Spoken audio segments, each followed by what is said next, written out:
Senang sekali saya Andi Umar hadir lagi untuk menemani mitra yang saat ini semoga senantiasa dalam keadaan sehat walafiat. Amin ya rabbal alamin. Amin. Dan tentunya kita juga mengucapkan selamat, hari ini memang sedang pilkada serentak. Ya, semoga berjalan semua lancar dan yang diharapkan juga siapapun yang terpilih nantinya memang yang terbaik. Ya, dan siap untuk membangun negeri ke depan untuk lebih baik lagi pastinya. Ini harapan kita. Dan tentunya kami juga berdua di studio saat ini juga memberikan apresiasi dan semangat untuk Anda yang saat ini juga sedang memenuhi hak suaranya, ya. Betul. Ya, mungkin nanti kita juga bersama dengan Pak Purwanto akan banyak berbincang sekaligus juga menemani Anda semua di semua kondisi juga. Dan terima kasih untuk Anda yang memilih bergabung bersama kami baik melalui FM 107.7 atau juga melalui audio streaming di www.islamicstripcenter.or.id dan juga mitra yang sedang di sosial media Facebook kami juga sedang live nih, silakan selamat bergabung. Dan tentunya untuk kami hari ini mungkin Anda sedang memenuhi hak suara Anda sehingga tidak bisa live bersama kami. Kami ingatkan juga bahwa siaran ini bisa Anda ikuti di channel YouTube kami JIC TV. Jangan lupa untuk like, share, komen, dan subscribe. Agar apa? Agar nanti akan Anda mendapat notifikasi video-video terbaik kami atau video terbaru kami tentunya ya.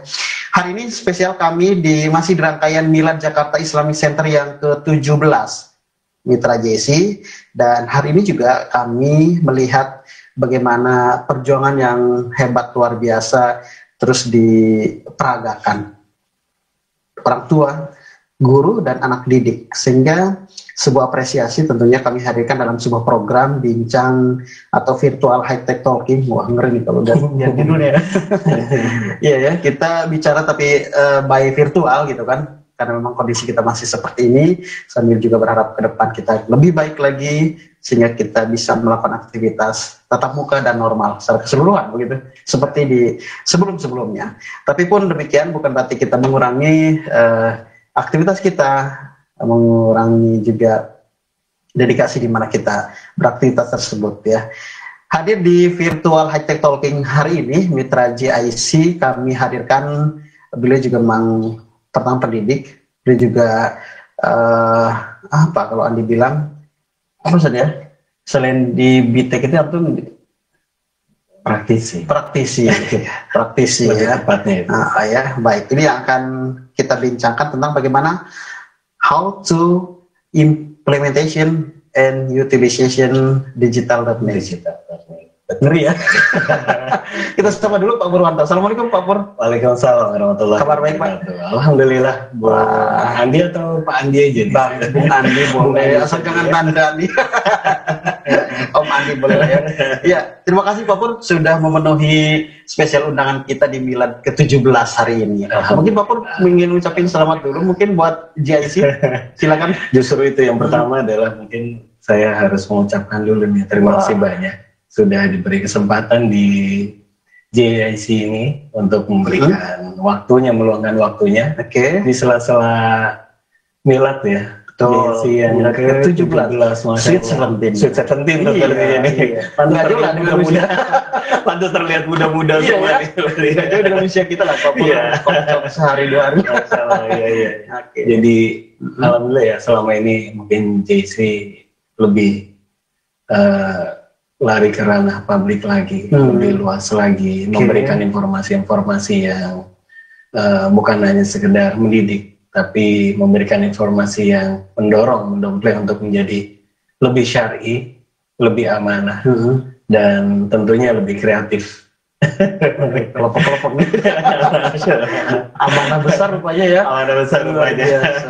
Di samping tentunya kita bahagia menjadi bagian di Jakarta Islamic Center. Tapi kalau apa yang disampaikan oleh Pak Pur, kita jadi ya Allah mudah-mudahan kekuatan ya. Insyaallah. Ya, artinya Pak Pur turut bahagia di usia ke-17 tahun ini ya. Insyaallah saya juga bahagia. Masya Allah. Karena paling tidak JIC adalah salah satu wadah buat kita semua untuk memberikan informasi ke halayak publik. Karena pada halnya dengan suatu apapun yang ingin kita informasikan tanpa adanya sarana dan wadah ternyata akan sangat sulit.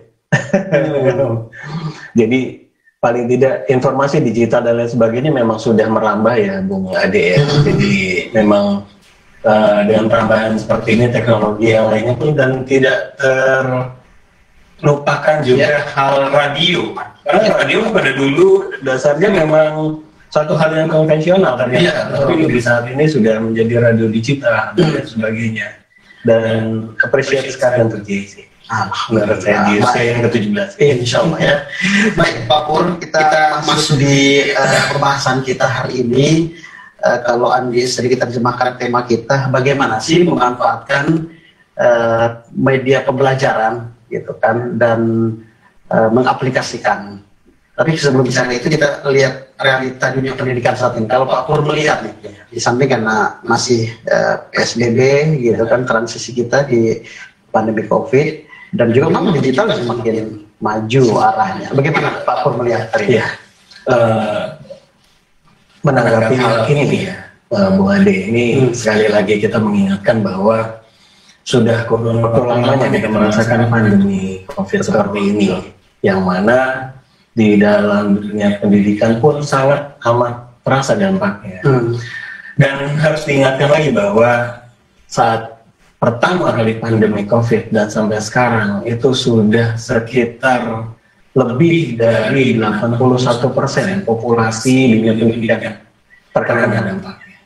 Mahasiswa, SMK, siswa, sekolah, kampus, sampai ke tingkat terangkat rumah itu terkena dampaknya. Pembelajaran dari rumah, penghentian KBM di sekolah, dan lain sebagainya yang menuntut semua itu harus dilakukan dari jarak jauh dari rumah. Bukan hanya saja berhenti imbasnya, dan ternyata dituntut juga untuk para orang tua. Bukan dari pelaku-pelaku tenaga pendidikan, kakak, ibu, bapak, saudara, ini harus dituntut menjadi tenaga pendidikan, bayangkan terlibat. Dan ingat, ini yang sering kita lupakan, bahwa populasi seperti ini bukan hanya di Indonesia saja, di Jakarta, bahkan di dunia. Bayangkan, 91% itu dunia terkena dampaknya.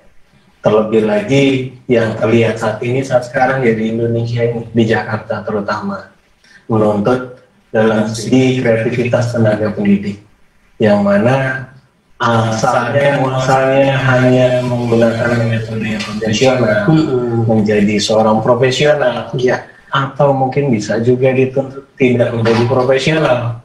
Alhasil apa? Semua menjadi konvensional yang tanpa adanya segala sesuatu mungkin dari basic yang mereka memahami di seperti itu. Dari dampak pandemi COVID yang sekarang ini, imbasnya adalah bagaimana sih kita melihat metode sistem pendidikan di dunia, baik khususnya umumnya dan khususnya itu di Jakarta.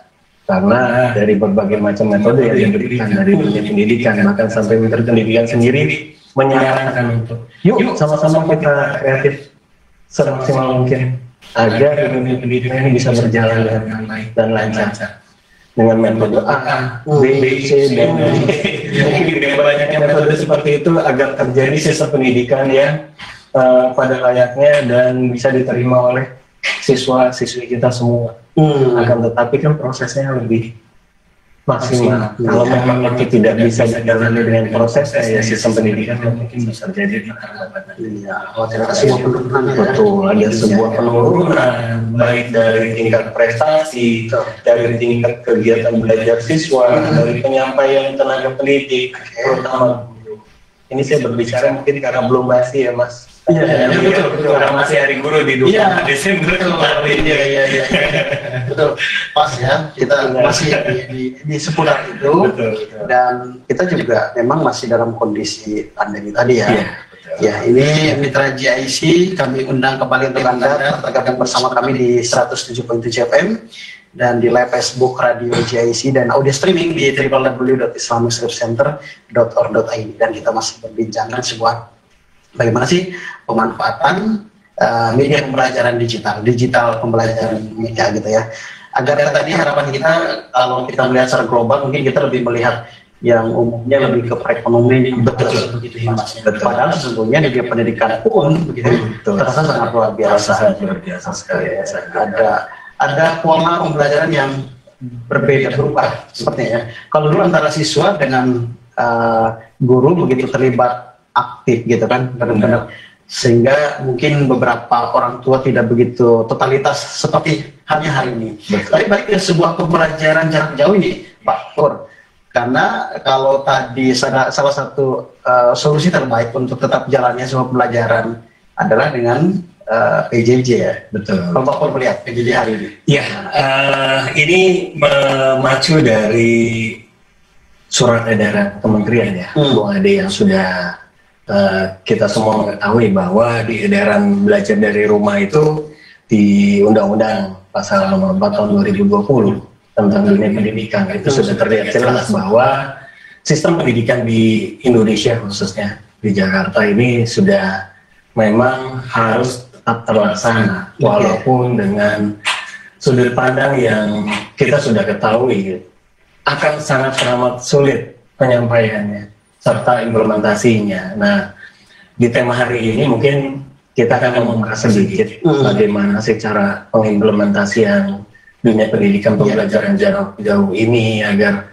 tercapai semua poin-poin yang akan kita berikan terhadap siswa-siswi kita. Karena Bu Ade, saya menganalisa bahwa selama pandemi ini udah hampir 9 bulan lebih ya, seperti Bung Lanu ini sudah 9 bulan lebih kita menjalani, dan ternyata memang pada prosesnya saat pembelajaran jarak jauh itu mendorong para tenaga pendidik menggunakan strategi-strategi yang sangat luar biasa. Walaupun pada dasarnya strategi yang kita keluarkan, kita kerahkan itu mungkin menurut siswa atau mungkin ya para orang tua murid pun tidak maksimal. Terlihat dari betapa banyaknya, jujur saja, siswa yang mengikuti metode pendidikan pembelajaran jarak jauh ini mengalami kebosanan, sampai sudah begitu banyaknya orang tua siswa yang mulai tanda kutip teriak, bagaimana kita udah kuat lagi untuk mengajari anak, karena terbukti bahwa metode seperti ini dunia pendidikan dan tenaga pendidikan yang ahli. Sementara kalaupun memang sudah terbilang ahli, akan tetapi metode yang kita lakukan ini dari strategi A ini sampai Z tidak bisa menutupi poin-poin yang harus disampaikan terhadap siswa, itu mungkin terjadi karena banyak faktor. Yang pertama adalah banyak sekali faktor yang diterima oleh para dunia pendidik. Analisa saya adalah faktor sosial. Faktor sosial. Contoh, Pak, Bu, saya tidak bisa PJJ, sekarang saya harus bantu-bantu PJJ. Faktor sosial salah satunya. Nah, ini adalah salah satu tantangan, challenge pendidik untuk menyampaikan dan tersampaikan poin itu tadi. Kemudian ada lagi faktor teknis, yang mana banyak sekali siswa yang masih mengeluhkan tentang alat yang harus digunakan, handphone yang mereka punya. Bayangkan, mohon maaf, saya satu handphone bisa satu keluarga dipakai. Yang bersamaan, dengan waktu yang bersamaan, anak-anak pun harus butuh. Ada betul sekali. Jadi begitu sangat tantangannya luar biasa ya sebagai tenaga pendidik ini yang harus dilewati prosesnya selama pandemi ini. Baik dari itu yang saya katakan tadi, faktor sosial, faktor teknis, belum lagi imbasnya faktor dari tenaga pendidiknya sendiri yang memang sudah sangat-sangat amat diperjuangkan semua pendidikannya, sehingga hal yang harus kita sampaikan itu tidak pada poinnya. Jadi seperti itu. Gitu. Baik. Jadi memang yang cukup menjerit hari ini ya anak-anak yang mendapatkan kejenuhan, tapi lebih dari itu orang tua pun rupanya, kalau Pak Pur melihat memang ada luar biasa yang harus direspon ya. Betul sekali. Betul sekali. Ini ada faktor sosial tadi. Ya, betul sekali. Karena begini, yang saya analisa melihat sendiri itu kurang efektif dalam segi penyampaiannya serta pengimplementasiannya. Kalau menurut saya, jadi dalam arti begini Bu Ade, tenaga pendidik atau guru itu memang harus dituntut untuk lebih seefektif mungkin ya untuk mengimplementasikannya. Dalam arti efektif yang seperti apa? Mungkin ya, ini sudah menurut saya efektif kok, saya menggunakan chat WhatsApp grup saja. Akan tetapi ternyata seiring proses itu berjalan yang disampaikan tidak efektif. Yang pertama, dengan metode yang harus dipergunakan yang seharusnya efektif, menggunakan salah satu cara penyampaiannya via aplikasi WhatsApp dan lain sebagainya. Itu sama halnya dengan kita chat biasa saja. Alhasil materi yang akan disampaikan jadi terlupakan. Yang pertama. Yang kedua, mungkin dengan metode pemahaman guru yang mungkin menurutnya itu efektif hanya chat di WhatsApp saja, tidak melihat materi yang akan disampaikan. Contoh katakanlah mungkin dengan guru-guru produktif ya Bung Ade, luar biasa guru produktif menyampaikan materinya dengan segudang materi, belum lagi praktek, segudang praktek dan lain sebagainya. Mungkin apakah bisa melalui metode pembelajaran atau menggunakan teknologi WhatsApp saja? Itu tidak. Gurunya bisa mungkin, tapi siswanya hanya sekitar 30% saja yang bisa menerima itu. Karena begitu banyaknya tugas yang harus disampaikan. Kembali lagi, guru mempunyai target. Sementara kalau target hanya menggunakan metode satu saja, teknologi digital, saya rasa itu tidak efektif. Begitu. Jadi di sini kita memang dituntut bagaimana sih harus menyampaikannya yang seginya dalam bentuk efektif, tapi bagaimana juga cara pengimplementasiannya. Oke. Baik. Pas sekali ini kalau kita sekarang coba untuk cluster, kita mau coba objeknya adalah para guru nih. Betul. Pak Pur ya, para guru, di mana hari ini kami juga tentu mengapresiasi dengan segala perjuangan ya untuk tetap melakukan sebuah pembelajaran terbaik dan benar-benar ngena dan diterima oleh para siswa. Betul. Tadi kalau kita bicara tentang sebuah implementasi dan pemanfaatan media pembelajaran digital nih Pak Pur, kita baru masuk ke pembahasan. Hari ini apa yang pas untuk guru? Untuk sebagai tenaga pendidik pada khususnya ya Bung Ade, itu banyak sekali sebetulnya metode yang harus disampaikan.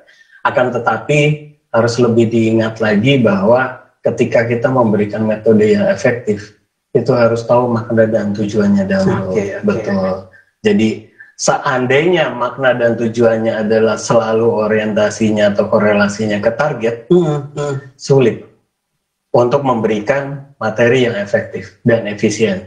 Sangat sulit, karena kita tahu sendiri, terutama mungkin bagi tenaga pendidik sekolah-sekolah vokasi saat ini, itu targetnya luar biasa Mas Ade. Iya, betul. Targetnya luar biasa. Belum lagi target yang harus sekarang dicapai, nilai dan lain sebagainya. Sementara bukan hanya nilai, kreativitas siswa.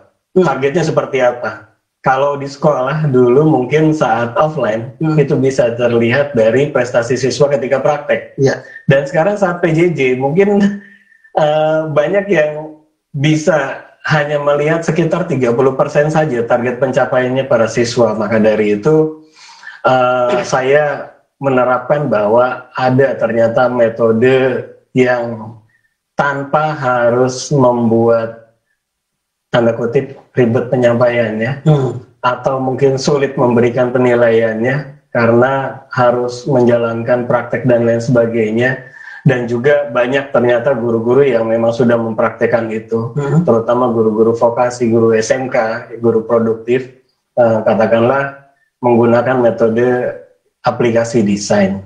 Itu untuk aplikasi desain, jurusan desain, aplikasi fotografi, untuk jurusan multimedia, untuk teknik mesin, aplikasi video dan lain sebagainya. Video pembelajaran itu sangat efektif menurut saya. Kembali lagi, kalau memang korelasinya adalah target, tanpa harus melihat dari segi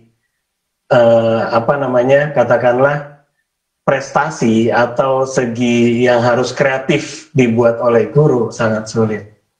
Pak, ada loh Saya sangat amat sulit untuk menggunakan aplikasi ini karena pada dasarnya basically mereka juga belum memahami itu. Hasil mereka hanya memberikan target-target materi saja. Itu sangat sulit. Tapi kalau bisa lebih seefektif mungkin dan kita bisa kreatif mungkin sesuai dengan bidangnya, saya rasa itu akan terlaksana dengan baik sistem pendidikan. Maka dari itu contoh halnya guru produktif multimedia. Anak-anak sekarang kita lakukan materi membuat film. Contohnya, loh, bayangkan anak-anak dituju coba mengimplementasikan pembuatan film secara jarak jauh. Kalau memang dia belum memahami aplikasi apa yang harus dipergunakan dan lain sebagainya, metode apa, langkah awal apa yang harus dipergunakan dalam metode pembuatan film, itu akan tidak mencapai target nantinya. Ya? Betul. Maka dari itu saya menganalisa bahwa penyampaian tenaga pendidik terutama selama pandemi ini, Bung Ade, itu selalu melulu kebanyakan dari segi materi saja. Memang terstruktur target materi penyampaiannya, tapi ada satu hal yang siswa sendiri malah menjadi jenuh dan tidak membuat siswa kreatif. Kan itu juga termasuk target menurut saya.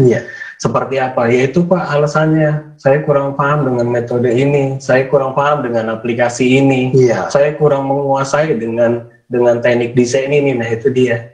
Sementara basically sendiri seharusnya seorang guru SMK, guru vokasi atau guru lainnya sendiri harus pertama kali adalah mencapai pemahaman metode yang harus diberikan baik secara materi maupun secara aplikasi. Itu yang harus dituntut di dalam pembelajaran jarak jauh.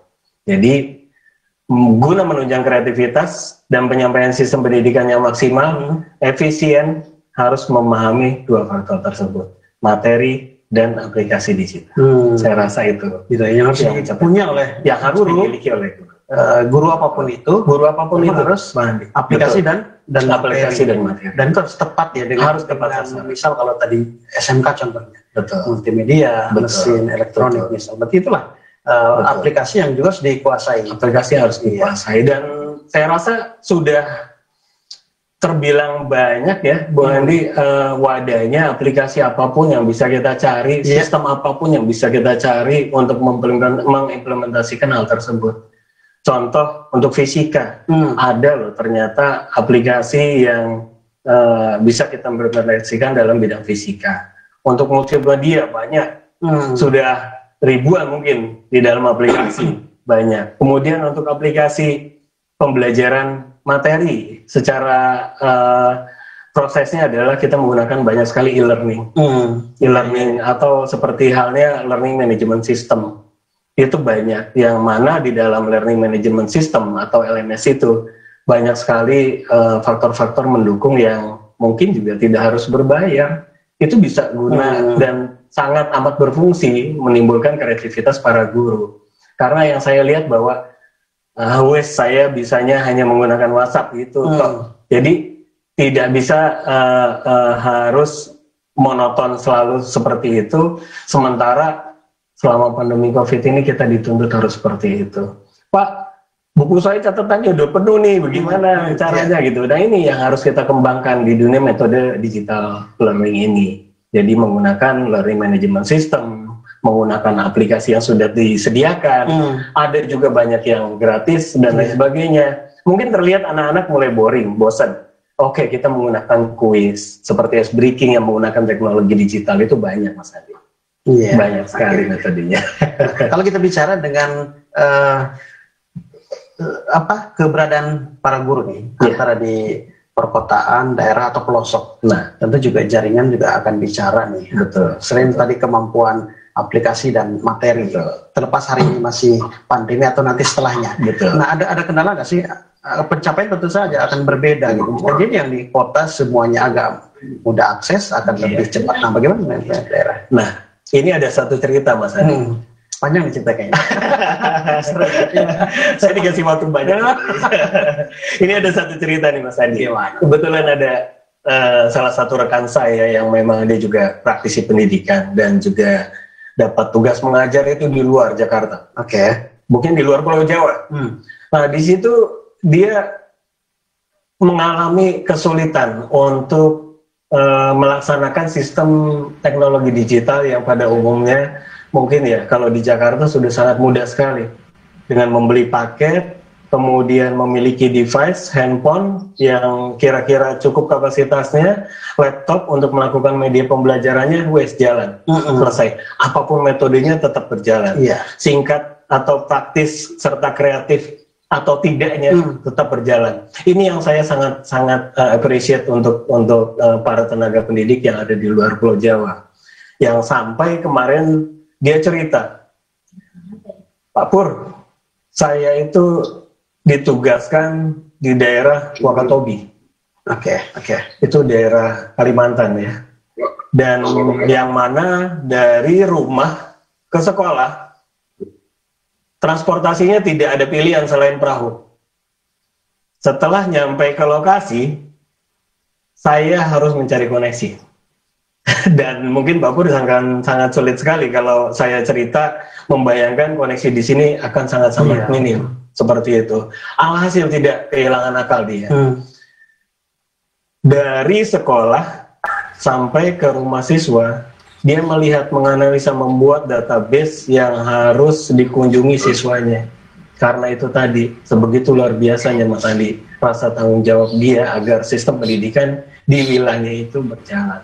Maka dari itu saya melihat memang ternyata dalam metode dunia digital e-learning ini tidak semuanya bisa merambah atau dirambah oleh metode tersebut terkait masalah device dan konektivitas. Akan tetapi ingat, intensitas serta kreativitas harus berjalan walaupun tanpa konektivitas. Itu yang saya maksud. Jadi intensitas dan kreativitas yang harus dimunculkan. Walaupun konektivitas, betul. Alhasil apa Mas Andi? Dia cerita, Pak Pur, saya dikasih metode seperti ini. Oh ternyata ada ini ya, yang ternyata di dalam dunia digital sendiri bisa diimplementasikan secara konvensional. S-breaking, dia lihat S-breaking di dalam, kan saya sering mengirimkan video-video pembelajaran ke dia.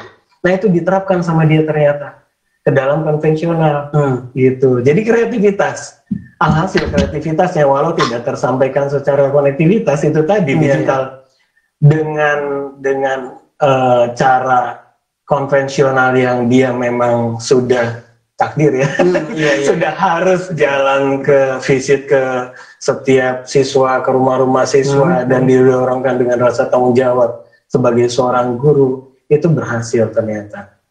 Dan kita mengaca dari situ bahwa di sekitar kita terutama di Jakarta ini sangat mudah. Kenapa tidak seperti itu? Yang susah atau sulit konektivitasnya sendiri bisa terdorong kreativitasnya. Apalagi yang sudah disediakan semuanya belum begitu terkendala menurut saya. Cuman terkendalanya apa, Mas Andi, kalau mungkin halayak banyak? Yang pertama adalah waktu, yang kedua kurangnya kreativitas, yang ketiga banyaknya aktivitas. Cabang aktivitas. Banyaknya aktivitas. Cukup dominan semua ya. Cukup dominan semua. Jadi yang saya maksud aktivitas di sini kalau tidak tenaga pendidiknya, ya siswanya yang terlalu banyak aktivitasnya dan dia akibatnya akan sangat tidak termonitoring. Akhirnya imbasnya tidak tersampaikan target-target pendidikan sistem yang kita miliki. Saya rasa itu. Jadi memang segala sesuatu hal apapun kalau memang sudah dinyatakan bahwa digital learning atau yang dikatakan seperti metode digital dan lain sebagainya itu harus dengan landasan konektivitas, tetapi juga tidak harus menutup hilangnya kreativitas. Kreativitas tanpa konektivitas memang, tapi tidak dirambah untuk semua akses. Tapi kalau kreativitas tanpa konektivitas itu bisa dirambah ke semua akses.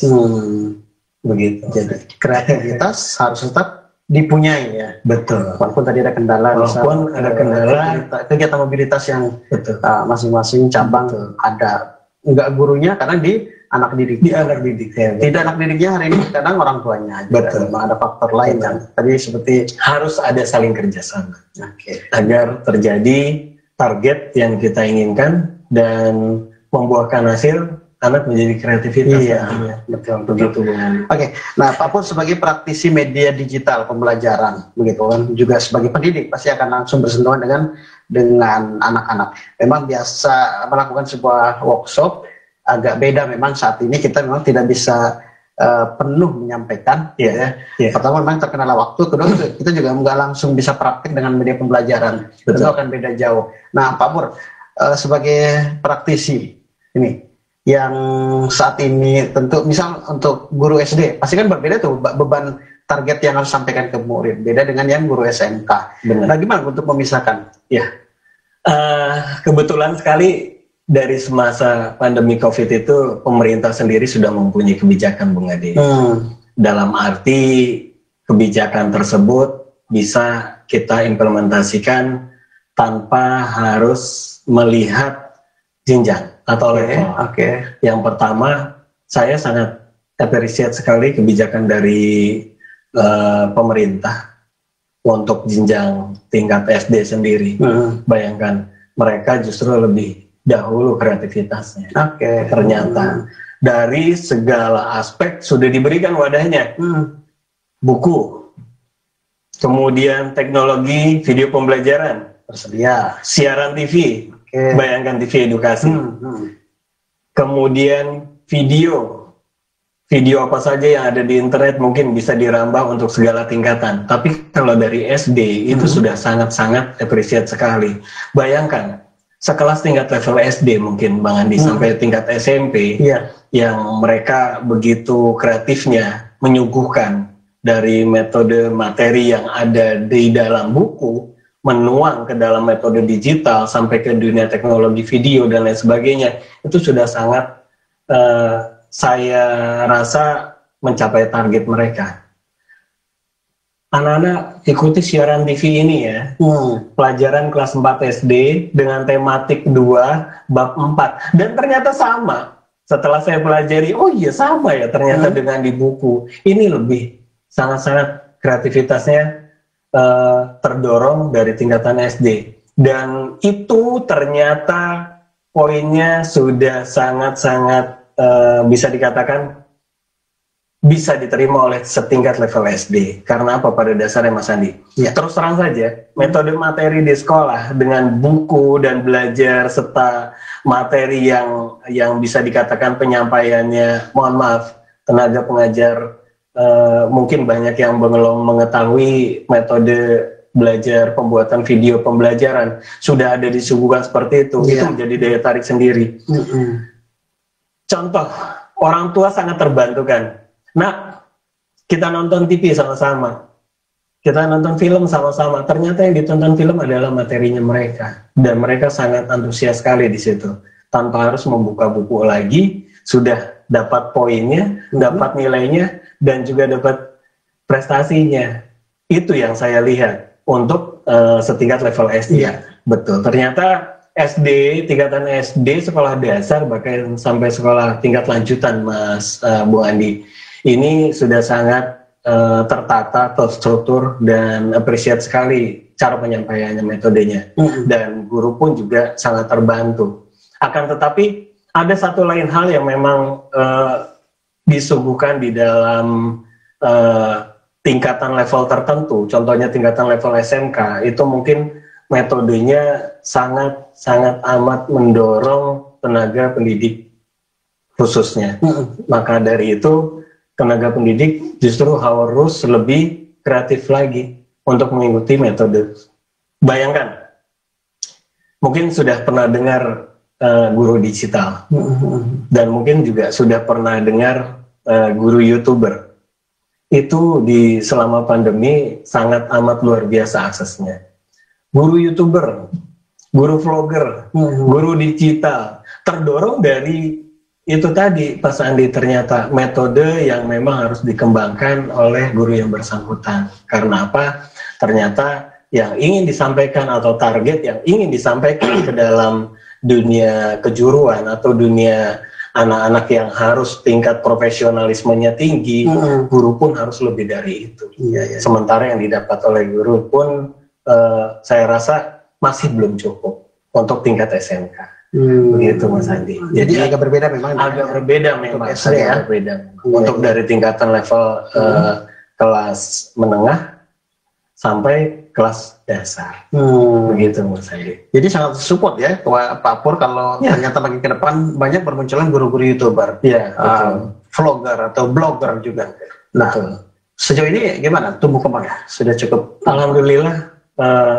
Terus terang saya sendiri sebagai seorang guru YouTuber ya Mas Andi. Jadi melihat bahwa ternyata benar ya, kita ada sedikit, bukan sedikit ya, justru lebih cenderung berpersepsi positif dengan adanya pandemi ini. Coba seandainya tidak, guru hanya mempunyai metode yang hanya itu saja ternyata. Metode yang melihat dari buku, dimulai dari bab 1, tiba-tiba tes, latihan, selesai. Bab 2, tes, latihan, selesai. Tanpa harus berkreasi atau berkreatif seefektif mungkin, guru tidak akan berkembang. Ternyata dari adanya pandemi ini, Bung Andi, itu mendorong guru untuk lebih kreatif. Adanya guru YouTuber, saya sendiri sudah mengikuti praktisi di guru YouTuber dan sekolah guru digital. Itu luar biasa yang disampaikan ilmunya. Dahulu itu orang mengenal YouTube hanya sebagai suguhan tontonan publik saja. Suguhan tontonan publik yang memang yang dicari adalah konsumsi publik sesuai dengan kebutuhan. Saya ingin belajar ini, tinggal cari tutorial, memasak, tutorial, membuat video, tutorial dan lain sebagainya. Betul, itu sangat memudahkan. Loh, kenapa kita tidak sendiri yang harus membuat hal seperti itu? Mungkin pada awalnya memang teramat sulit, tapi pada akhirnya sering proses itu akan menjadi duit. Tanda kutipnya seperti itu Mas Ade. Akan terlihat sulit ketika tidak menerjuni di hal tersebut, tapi akan terlihat menjadi suatu kreativitas tersendiri dan prestasi tersendiri untuk tenaga pendidik menyampaikan materi. Bayangkan yang biasanya kita harus belajar, melihat, menyuguhkan terhadap anak-anak yang mungkin anak-anak sudah mulai merasa jenuh, jemu, kemudian terlebih lagi kangen dengan gurunya, kan sudah lama nggak ketemu, sudah lama tidak bertatap muka di sekolah, tiba-tiba ada tayangan suguhan video loh, ini Pak Guru saya, kita, dengan aktornya guru tersebut, dengan aktornya sendiri, luar biasa. Bisa jadi ada spirit baru muncul, spirit baru muncul, jadi talentnya gitu. Paling tidak anak-anak terobati kangennya Bu Andi. Walaupun begini, loh kan bisa menggunakan media-media video conference. Google menyediakan itu, seperti yang sekarang kita lakukan dengan Zoom Meeting menyediakan itu. Mungkin dulu media telekonferensi yang sudah pernah kita lewati Skype dan lain sebagainya. Akan lagi media-media konferensi yang memang bisa dilakukan secara off air, bisa direkam dan lain sebagainya, terlebih seperti itu. Akan tetapi begini, kembali lagi, dalam hal konektivitas tadi Mas Andi, belum tentu mereka bisa mengikuti secara conference, secara maksimal dan lain sebagainya. Akan tetapi kalau memang kita sudah coba menggeluti dalam dunia digital sampai ke dalam media pembelajaran berbasis video, itu kita bisa meng-create semudah mungkin menyampaikannya sesuai dengan materi yang ingin disampaikan, membuat sekreatif mungkin, mengemas seindah mungkin yang harus disampaikan, dan siswa itu tidak akan kehilangan materi nantinya. Selalu dilihat, selalu ditonton, selalu dibaca, kemasan yang menarik. Oh, ini ternyata ada media yang disampaikan oleh guru kita dahulu dan lain sebagainya, tanpa harus hilang kesan tersebut, Mas. Begitu. Dan enak terdokumentasikan kan tuh. Terlebih lagi begini, kabar baiknya Mas Andi dari guru digital ya, guru digital atau guru YouTuber. sekarang banyak loh guru-guru YouTuber yang sudah berprestasi. Prestasi Dan cerita kepada saya prestasi sebagai guru YouTuber dan mungkin menjadi ajang kreativitas yang pertama. Yang kedua adalah ajang sumber dari legalitasnya mereka. Contoh, dulu mana ada sih yang bisa kenal dengan seorang guru matematika paling hanya dari mulut ke mulut dan lain sebagainya. Akan tetapi guru YouTuber bisa membuat profil sendiri dan bisa mengikuti ajang-ajang lainnya seperti tingkatan-tingkatan lomba video, kompetisi-kompetisi lainnya dan seperti itu. Itu malah menjadi ajang kreativitas mereka. Media pengantar buat media pengantar, betul sekali. Iya. Kalau dulu betul ya, pasti benar-benar ya manual lah kita ikut kompetisi, kemampuan kita siapa yang tahu juga hanya dari mulut ke mulut. Tapi pada akhirnya hari ini memang kalau kita tidak memanfaatkan digital memang terus khusus untuk para guru dimanapun berada saat ini sedang menyimak siaran kami. Peluang besar ini tidak boleh disia-siakan ya, betul. Karena kalau tidak ya kita akan terus tertinggal, bahkan anak didik yang menjadi tanggung jawab kita ke depan juga harusnya semakin ke depan semakin bisa diharapkan target pembelajarannya. Benar sekali. Kita bicara dengan BTEK ya, Pak Pur hari ini. Biteknologi dan juga sering mengisi di workshop atau seminar pendidikan. Biasanya kalau di workshop atau di seminar atau training pembelajaran digital semacam ini, Pak Pur lebih menyuguhkan pembelajaran seperti apa sih Pak? Ya. Untuk di teknologi ini memang mewadahi praktisi tenaga pendidikan dan saya rasa ini adalah suatu hal terobosan yang sangat baik sekali, terutama di teknologi digital Google, Mas Andi. Jadi mengedukasi bahwa siapa sih yang tidak kenal teknologi dengan metode digital saat sekarang ini dan memanfaatkannya? Pasti semua pada kenal. Iya. Akan terlebih lagi bahwa bukan dalam arti di teknologi ini sebagai wadah atau praktisi di digital edukasi, tapi lebih terpenting lagi bahwa peran guru lah yang terpenting di sini. Jangan sampai dalam dunia teknologi digital itu adalah sebagai pengganti guru yang harus menyampaikan materinya. Oh, ternyata ada metode digital dan lain sebagainya, bahkan ada sampai praktisi dan lain sebagainya. Berarti guru tidak penting, itu tidak. Itu tidak. Peran guru itu sampai kapanpun, Bung Ande, itu sangat amat penting. Maka dari itu bahwa yang harus saya sampaikan di sini adalah salah satunya. Di dalam praktisi di teknologi ini, jangan selalu melulu menggunakan teknologi digital yang akhirnya kita lalai dan melupakan bahwa peran guru itu harus dikedepankan. Yang pertama adalah membantu siswa, Bung Ade, untuk menghadapi teknologi atau menggunakan teknologi yang mana bukan hanya sebagai seorang guru itu, ayo anak-anak menggunakan ini, ayo anak-anak pakai cara ini. Tetapi kita terlebih dulu harus bisa dan mahir mengimplementasikannya agar dapat membantu proses peran guru. Jadi itu bukan berarti kita sendiri sebagai tenaga pendidik menghilangkan peran guru tersebut.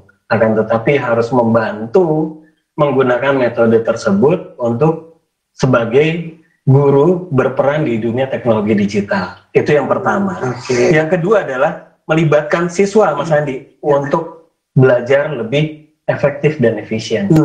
Jadi dunia digital itu bukan berarti siswa bisa terlena dan enak dan dimudahkan, akan tetapi memudahkan, bukan menyulitkan. Contoh begini, Bung Andi. Ada beberapa memang yang saya analisa baik dari dunia pendidik, guru, atau dari siswanya sekalipun yang sudah mulai kewalahan. Kewalahan dalam arti dia kebablasan menggunakan teknologi digital. Contoh kecilnya saja, Pak, memori handphone saya sudah penuh. Pak, data saya sudah penuh, tidak bisa melihat materi, tidak bisa membuka materi, tidak bisa. Nah, itu yang saya maksud adalah sudah menjadi kebablasan. Kebablasan dalam arti dimanjakan oleh dunia teknologi digital, bukannya membantu, malah menjadi menyulitkan nantinya, Bung Ade.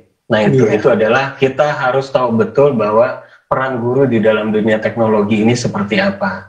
Bukan menghilangkan peran guru yang tadinya kita bisa menyuguhkan materi secara konvensional karena adanya digital, tetapi metode digital itu sebetulnya harus membantu peran guru lebih mudah. Baik menyampaikan ke siswa, memberikan materi ke siswa, juga mengimplementasikannya ke metode guru tersebut. Gitu. Baik, Pak Pur, kita juga harus merespon ini yang menyapa kita bisa dilayani. Oh gitu. Ibu atau apa ini? Ini Bapak sepertinya. Ya? Iya. Assalamualaikum, Pak Edli dari SMK CB apa Pak? Citra Bangsa. Citra Bangsa. Ini lebih cocok dengan metode belajar melalui YouTube, Pak. Ya, nah pas ada guru YouTube. Nah, masalahnya nggak semua guru memiliki paket kuota cukup. Persis apa yang disampaikan juga tadi ya. Nah, saya ingin usulan adakah server gratis yang disediakan khusus untuk guru khusus yang memakai YouTube sebagai media PJJ. Adanya paket kuota gratis dari pemerintah ternyata tidak mengcover untuk paket YouTube. Nah bagaimana? Ya. Harus jawab. Ini saya harus jawab sekarang. Ya, ini tadi yang saya sampaikan Bung Ade. Terima kasih pertanyaannya untuk Pak Edli, luar biasa sekali ya. Saya bisa menanggapi untuk masalah tersebut bahwa memang untuk menjadi seorang guru YouTuber itu butuh proses dan pemahaman yang tidak cukup singkat, Bung Ade. Bahkan adanya seorang guru YouTuber itu juga timbul prasarana yang mewadahi sekolah-sekolah yang berkaitan dengan hal tersebut. Contohnya seperti sekolah YouTuber. Sekolah YouTuber itu juga menaungi serta memberikan materi apa saja sih masalah yang terjadi atau kendala yang terjadi ketika kita sudah bisa atau mempersiapkan menjadi seorang guru YouTuber. Ini adalah masalah yang pertama, contohnya salah satunya. Tadi pertanyaannya adalah dari Pak Edli ini, dia lebih suka menyampaikan materi dalam bentuk YouTuber, betul ya Pak ya? Masalahnya adalah ada tidak suatu server khusus yang mewadahi hal tersebut serta konektivitas khusus yang bisa menjamin adanya sekolah atau media pembelajaran YouTuber. Yang pertama adalah kita paham betul bahwa YouTuber adalah produk dari Google. Karena produk Google itu banyak sekali, bahkan sampai ratusan, dan salah satunya adalah YouTube. Sementara kita ketahui bahwa Google sendiri sudah ada Google Indonesia, bahkan Google Asia itu sudah terbagi servernya. Ini untuk Pak Edli. Jadi memang sudah disediakan sedemikian rupa untuk di Google Indonesia untuk mewadahi, salah satunya adalah YouTube. Dan saya rasa selama ini memang sudah sekian banyak user yang tidak ada masalah mungkin ya Bung Andi dengan servernya Google. Karena Google Indonesia sudah ada kita sebetulnya. Yang pertama. Yang kedua, mungkin yang disampaikan tadi atau ditanyakan oleh Bapak Edli tadi bahwa Google ini YouTube dari akses yang bisa diakses oleh khalayak orang banyak. Karena memang kita tahu sendiri ya bahwa Google itu juga pun memiliki data akses yang sangat luar biasa karena bentuknya streaming, Bung Adi. Yang pertama. Kemudian kalau untuk di YouTuber sendiri atau mungkin baru untuk para pemula dan lain sebagainya, kita harus tahu betul. Yang pertama adalah untuk membuat seorang guru YouTuber atau media pembelajaran video YouTuber, yang pertama adalah durasi. durasi waktu pembelajaran yang akan disampaikan. Kalaupun memang itu kurang efektif dilihatnya atau kurang masuk ke dalam poin-poin yang akan disampaikan, kenapa tidak membuat resume atau beberapa part saja? Walaupun durasinya pendek, ketika beberapa part itu saya rasa akan lebih efektif dan nantinya akan menjadi simultan, Bu Andi. Mahasiswa ataupun mahasiswa menerimanya. Katakanlah durasi yang pertama, terlihat dari durasi yang harusnya 10 menit, kita kurangi menjadi 5 menit. 5 menit berikutnya adalah di part kedua. Itu nanti akan menjadi efektif dan intens di kemudian hari untuk siswa. Yang pertama. Yang kedua, mengemas secara menarik dalam penyuguhannya. Karena biasanya walaupun kita sudah mempelajari metode tersebut secara efektif dan mempelajari secara baik, ketika pengepasannya pun juga tidak menarik, mohon maaf, itu juga nanti hasilnya akan sangat sama saja terbilang di siswa seperti itu. Tanpa adanya media yang menarik, kita semua pada tahu mungkin banyak sekali YouTuber yang sudah membuat media pembelajaran pun juga jarang dilirik. Media pembelajaran video juga yang kurang menarik, jarang dilihat. Mungkin dilihat, dibuka, hanya didengar seperti itu. Jadi salah satunya hal seperti itu.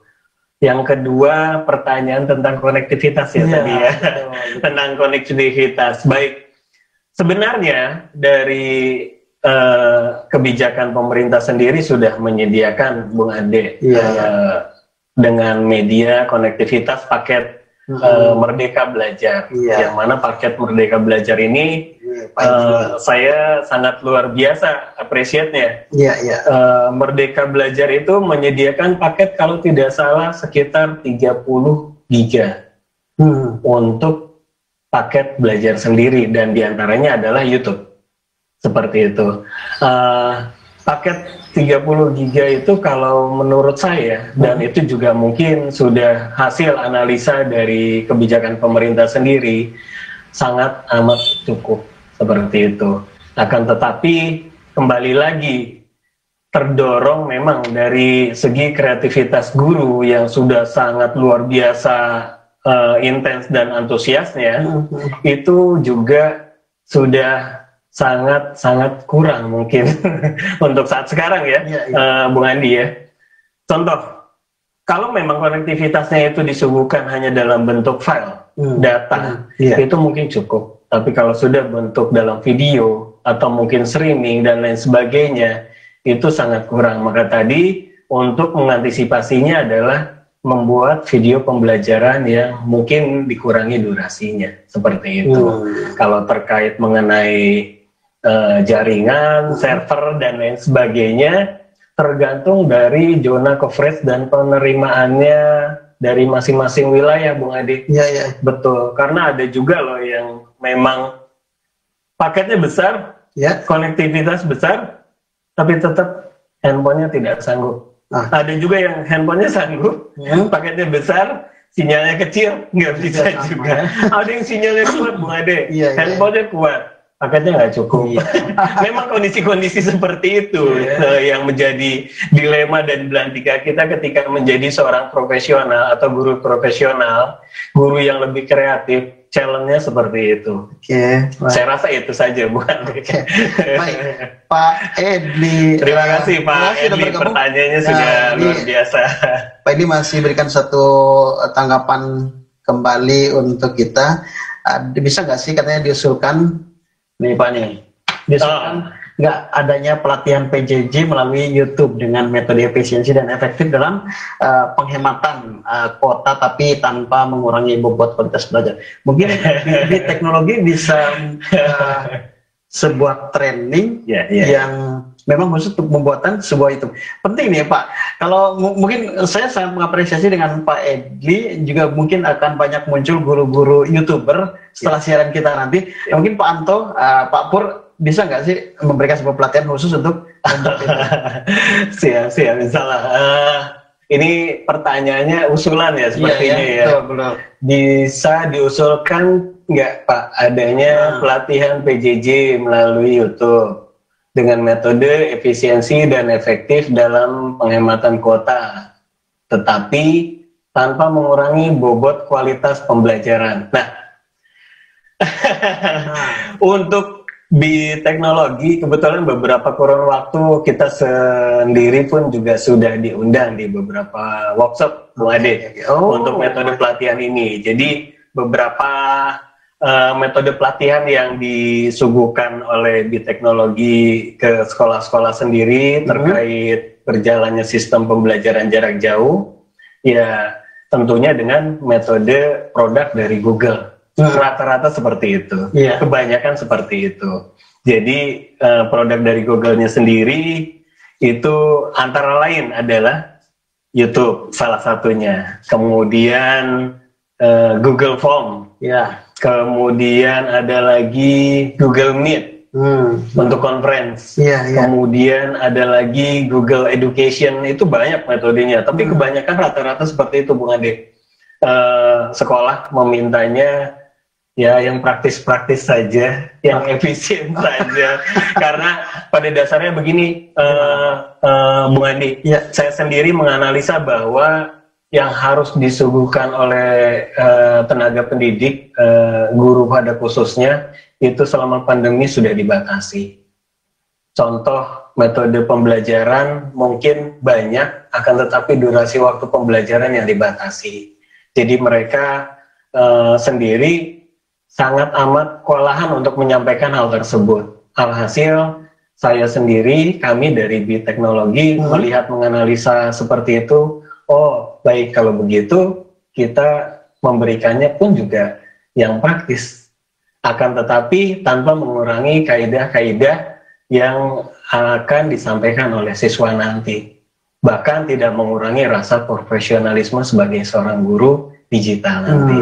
Kalau untuk pelatihan, mungkin bisa ya kita bisa adakan dari tingkat sekolah-sekolah SMK dan lain sebagainya untuk pelatihan tersebut, metode-metode yang akan disampaikan atau metode seperti guru YouTuber dan lain sebagainya, mungkin itu bisa. Tinggal nanti bagaimana realisasinya seperti apa. Mungkin Pak Edi bisa hadirkan Pak Anto dari sekolah Pak Edi, gitu kan? Iya, betul. Juga mungkin dengan Bang Andinya sendiri boleh. Atau nanti mungkin teman-teman dari sekolah Pak Edi dan juga teman-teman yang bergabung, guru-guru yang bergabung di partisipan, bisa mengikuti nanti yang disiapin oleh pihak Biteknologi yang menyelenggarakan sebuah pelatihan. Nanti bersama dengan pihak-pihak lain tentunya. Iya, Pak Edi sukses selalu, Pak Edi. Oke, kita baca lagi nih komentar dari para partisipan yang sangat luar biasa hari ini. Ada Pak Gilang Genialaga nih, dari Jakarta Timur, Pak. Dari sekian banyak media pembelajaran, dari pengalaman Pak Anto, rekomendasi yang baik seperti apa sih, terutama untuk SMK yang memiliki kompetensi multimedia. Nah, ini gimana? Baik, terima kasih nih Pak Gilang dari Jakarta Timur. Sepertinya guru SMK juga nih ya. Sepertinya guru SMK juga nih. Ini multimedia nih Pak nih. Oke. Baik, dari segi terima kasih banyak sebelumnya nih untuk Pak Gilang Gerialga dari Jakarta Timur. Alhamdulillah ya, untuk media pembelajaran terutama di bidang multimedia yang efisien nih Bung Ade. Jadi kita memang sudah mengenal apa sih multimedia serta asupan-asupannya, baik dari sekolah vokasi yang jurusan-jurusan lain pun, dan terutama jurusan multimedia yang Pak Gilang geluti hari ini.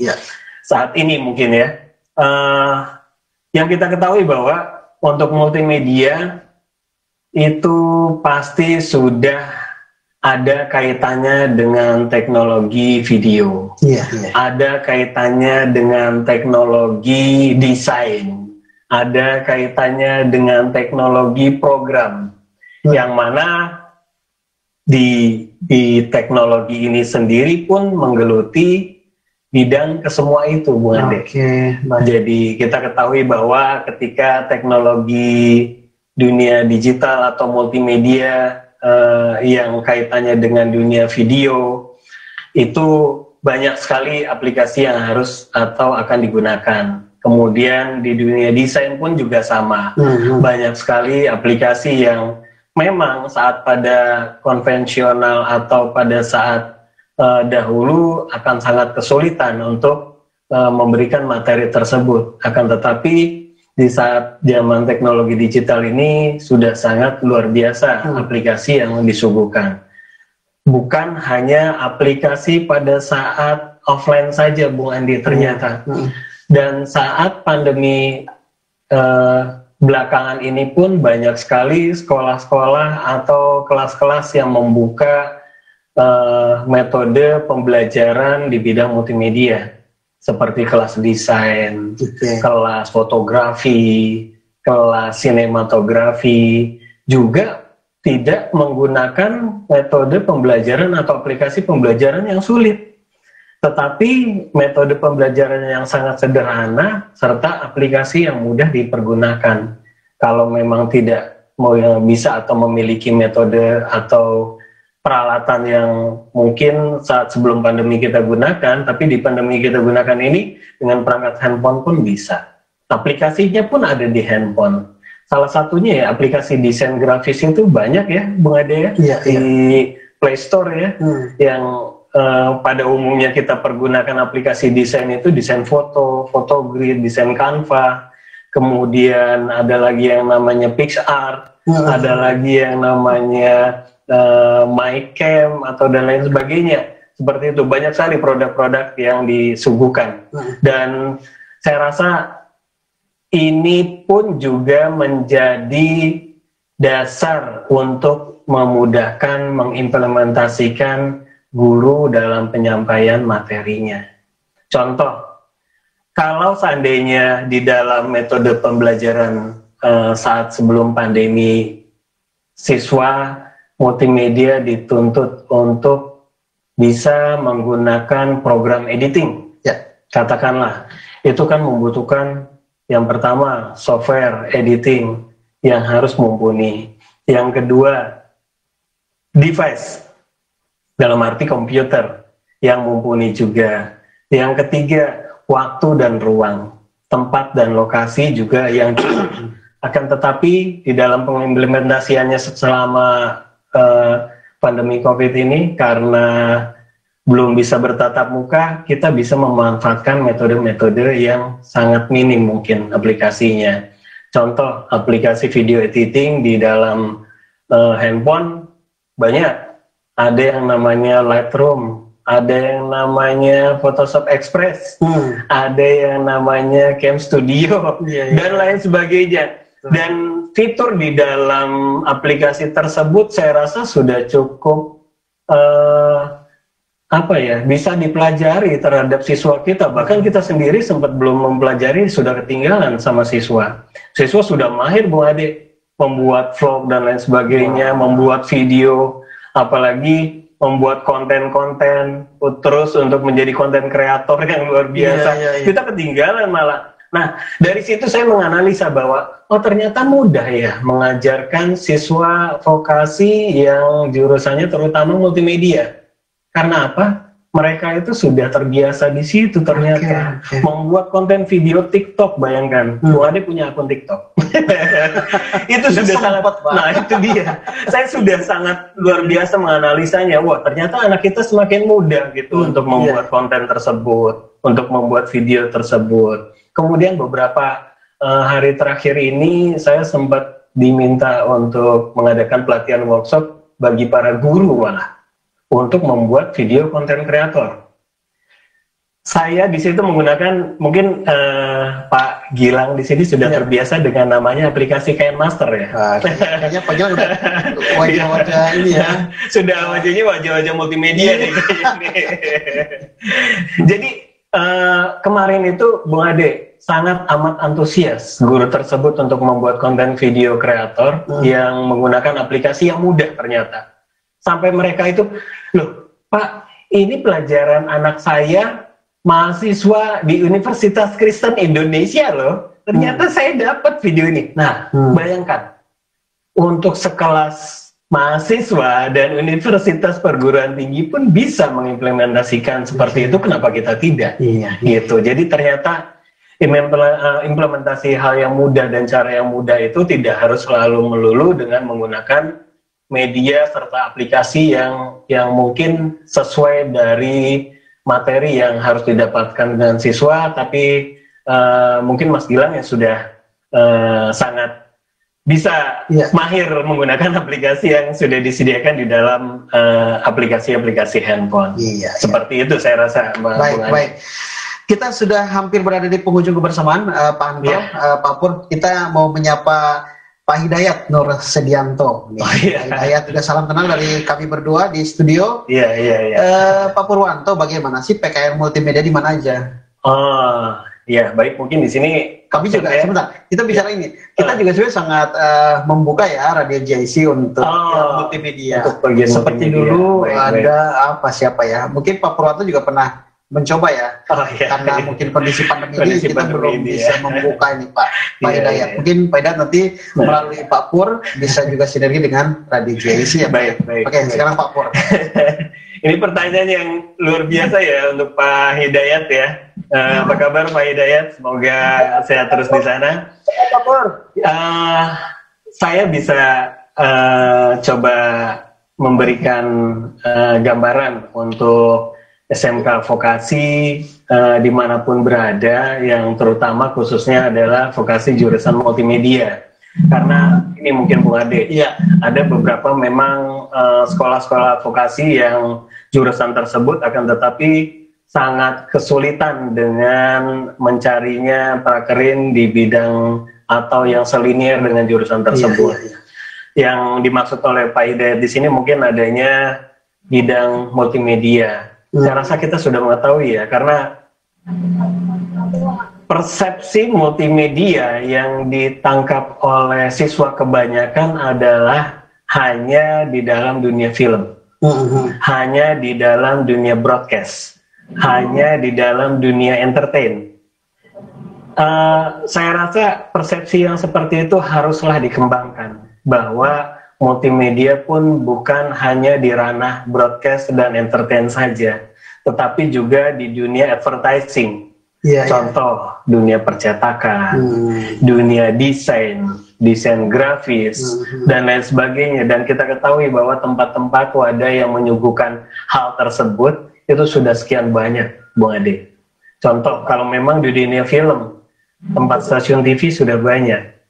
Dunia entertain, PH, production house, rumah-rumah produksi, dan lain sebagainya, mungkin sudah bisa menerima itu. Kemudian, ketika SMK tersebut di dunia multimedianya cenderung di dalam dunia desain, banyak sekali tempat-tempat ajang percetakan dan desain grafis. Itu pun bisa ternyata.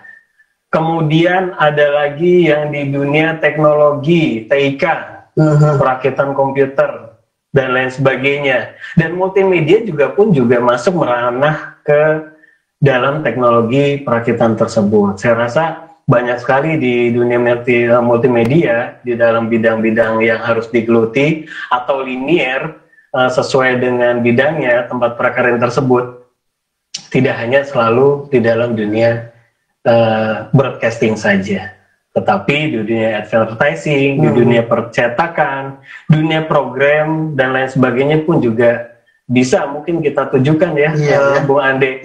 Sekarang kembali lagi, pertanyaannya adalah, sudahkah kita mempersiapkan hal tersebut?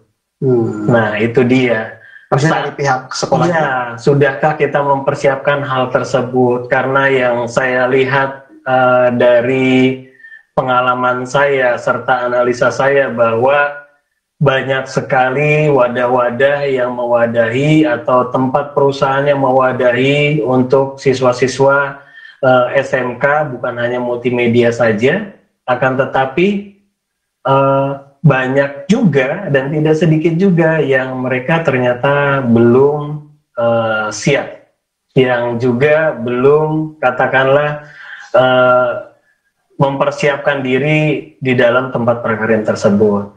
Contoh, kalau memang dia suka dengan film, persiapkanlah di dunia broadcasting.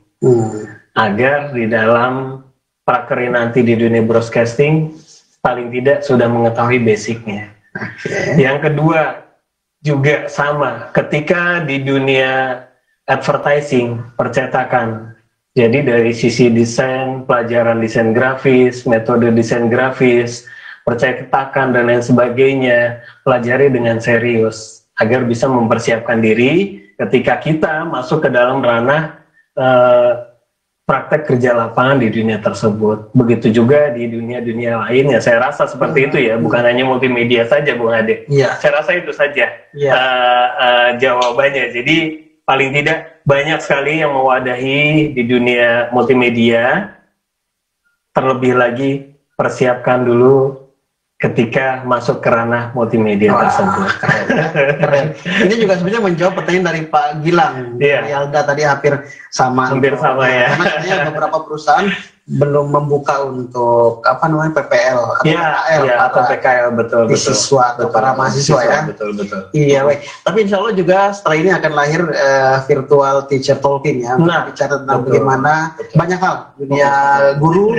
Mudah-mudahan nanti Pak Anto, Pak Pur bersedia untuk terus bersama kami, dan insya Allah kami juga akan terus menggiring para kendala para guru nih ya di semua jenjang, baik guru yang jenjang SD mengajarnya sederajat atau SMP sederajat atau SMA atau SMK sederajat. SMA sederajat gitu ya. Sehingga kita punya forum ini akan banyak memberikan satu pencerahan, dan insya Allah Pak Pur, kalau saja ada informasi untuk pelatihan atau training atau workshop yang disiapin oleh Biteknologi, mohon kabari kita semua ya. Agar mungkin Pak Hidayat, ada Pak Gilang, ada Pak Edli, dan para guru yang lain yang saat ini tidak bergabung langsung via Zoom juga bisa bergabung bersama kami. Catatan akhir sebagai penutup, mungkin Pak Pur punya catatan? Ya, ini catatan khusus nih Bung Ade untuk teman-teman praktisi pendidikan di manapun berada, bahwa dunia pendidikan, teknologi pendidikan itu sangat berkaitan, terutama bagi kita semua sebagai seorang tenaga pengajar. Sampai saat ini selama pandemi memang sangat dituntut dari segi kreativitas, sangat dituntut. Mungkin kita sudah sadar betul bahwa perjuangan kita untuk dunia pendidikan tidak akan henti-hentinya, tidak ada habisnya, dan dari segi media atau metode manapun kita sudah pergunakan. Yang pertama adalah mungkin bahwa sebagai tenaga pendidik, tenaga guru, memang dituntut harus benar-benar belajar baik dari segi kreativitas, dan terutama adalah dari segi ikhlas. Karena tanpanya ikhlas, segala kreativitas akan amblas. Dalam arti ikhlas memberikan materi yang luar biasa prosesnya, luar biasa sulitnya, luar biasa cara penyampaiannya. Ikhlas dalam arti diterima atau tidaknya materi tersebut yang mungkin kita tahu betul, sudah sadar betul dengan susah payahnya kita mengemas sedemikian rupa, tapi tetap tidak sesuai target apa yang dicapai oleh para tenaga pendidik. Ikhlas dalam arti siswa bisa berprestasi atau tidak dengan metode yang sudah kita sampaikan.